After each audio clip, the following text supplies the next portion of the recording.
अभी हम सभी लोगों ने एक शॉर्ट फिल्म हमारे प्रधानमंत्री जी के वक्तव्य की देखी है और वो दहशतवाद के वक्तव्य पर देखी है। और उन्होंने बंबई में जब भाषण किया था ये दहशतवाद के बारे में, और उस वक्त उन्होंने कहा था, अभी आपने देखा है कि प्रधानमंत्री जी के पास, उस वक्त के प्रधानमंत्री जी के पास से हमारी बहुत अपेक्षा थी कि दहशतवाद कम करने के लिए। और आज जो परिस्थिति है कि वो प्रधानमंत्री हमारे मोदी जी इंट्रोस्पेक्शन करें कि जो बंबई में आपने भाषण किया था और आज जिस तरह से पठानकोट में जो हल्ला हो गया है, मैं उसकी निर्भत्सना करता हूं। और हमारे जवानों ने जो काम किया है, हमेशा करते रहे हैं, मैं कई साल से देखते आ रहा हूं कि ऐसे वक्त उनको एक एनकरेज करना चाहिए। उनकी जो हमेशा के लिए काम करने के लिए एक अपेक्षा उनको इनकरेज करने के लिए रहनी चाहिए। तो हमारे संरक्षण मंत्री कहते हैं कि ये बुरा हो गया, मेरे स्टेटमेंट का कहा है, ऐसा हो कि देश नहीं चलता है। ये हिम्मत से लड़ना चाहिए कि हमारी दोस्ती जरूर दोस्ती होगी, लेकिन जब हमारे पर हमला होता है तो हम ये सहन नहीं सकते। उसे उसी तरह का उत्तर होना चाहिए। इस प्रकार की मैं भावना रखता हूं और कृति भी रखता हूं। मैं कई बार ऐसा मैं देखा कि जो हमारे पार्टी में बात करते हैं वो गृह मंत्री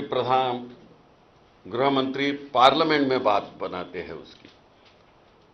हमने जयपुर में हमारे पार्टी में बात कही थी हिंदू टेरर के बारे में, उन्होंने पार्लियामेंट में बताया, लेकिन हमने उसी वक्त उसी दिन हमने कहा था कि ये हिंदू टेरर न हिंदू का होता है, न कोई किसी धर्म का होता है, न हिंदू का होता है, न इस्लाम का होता है, न कोई जाति का होता है। इस प्रकार का वक्तव्य मैंने किया था उस वक्त, तो उसको वहां लेके चले गए और तब से टेरर बढ़ा है इस देश में। इस प्रकार का वक्तव्य लोकसभा में गृह मंत्री ने दिया था।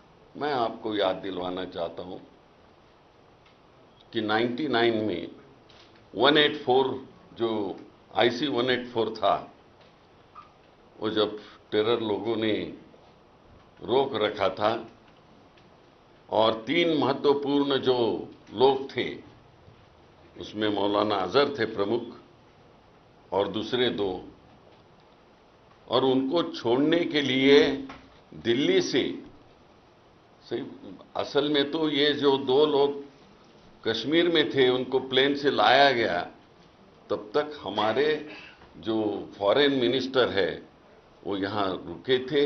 वो लाने के बाद मौलाना अजहर और दूसरे 2 लोग उनको साथ में लेके गए और कंधार में छोड़ दिए। टेररिस्ट। और जब से 99 से उनको छोड़ दे दिया, तब से चाहे जैश मोहम्मद हो या दूसरे संगठन हो, उन पर एक विश्वास आ गया कि हम कुछ भी करें तो भारत, उनके पास कोई ताकत नहीं है, वो छोड़ सकते हैं। उसके बाद हमारे पर हल्ला हो गया, 99 में हल्ला हो गया, लाल किला पर हो गया, जम्मू कश्मीर के असेंबली पर हो गया, और आखिर भारत का सर्वोच्च स्थान है जो पार्लियामेंट, वो 13 दिसंबर को अभी उनको श्रद्धांजलि हो गई जो लोगों ने अपना जीवदान दिया था वहां। तो वो किस वक्त हो गए थे? 99 से लेके लाल किला पर जो हल्ला भी हो गया था, तो ये 4 हल्ले जो महत्वपूर्ण थे वो एनडीए के टाइम हो गए थे। वहां तो कभी किसी हम लोगों ने हिंदू टेरर की बात नहीं की थी।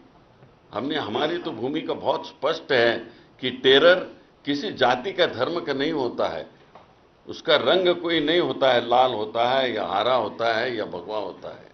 आखिर वो दहशतवादी है। तो इस तरह का ये बनाव बनाते चलते हैं और लोगों को गुमराह करने का काम करते हैं। तो ये लोगों को हम समझाना चाहते हैं कि भारतीय जनता पार्टी जब भी सत्ता पे आती है तो ये टेररिज्म इस देश में बढ़ते रहा है। मेरे स्टेटमेंट में भी बताया है अभी